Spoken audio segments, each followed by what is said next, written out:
আসসালামু আলাইকুম। কে কোথা থেকে আমার এই ভিডিওটা দেখতেছো কমেন্ট করে জানাবা।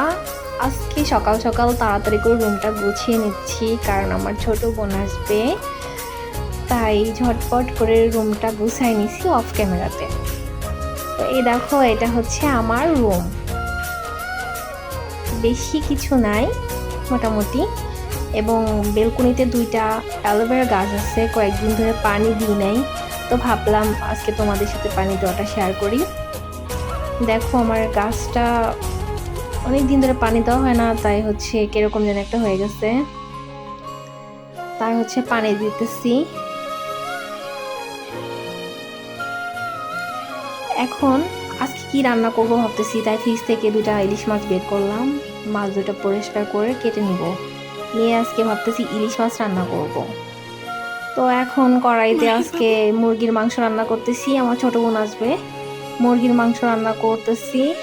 মুরগির মাংস বেশি ঝোল রাখবো না, মোটামুটি মানে কষা কষা রাখবো আর কি, মাখা মাখা ঝোল। আবার ও আবার মাখা ঝোল পছন্দ করে, তাই ভাবতেছি যে আজকে একটু বোনাই করি।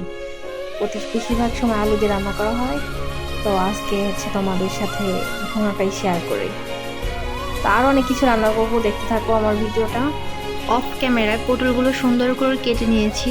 এখন ফ্রাই প্যানে সুন্দর করে আস্তে আস্তে হালকা আঁচে ভেজে নিব। ইলিশ মাছ লাল লাল করে ভুনা করে নিয়েছি, দেখতে পারতেছেন। এখানে আমার পটল ভাজাও কমপ্লিট, এখানে মুরগির মাংস রান্না করাও কমপ্লিট। এখন সবাই মিলে আমরা খাবো। সবাই একসাথে খাওয়া দাওয়া করতেছি, দেখতে পারতেছো সবার প্লেটে খাবার। তো কে কোথা থেকে আমার ভিডিওগুলো দেখতেছো কমেন্ট করে জানাবে। ভালো থেকো বন্ধুরা, আমার সাথে থাকার জন্য। আল্লাহ হাফেজ।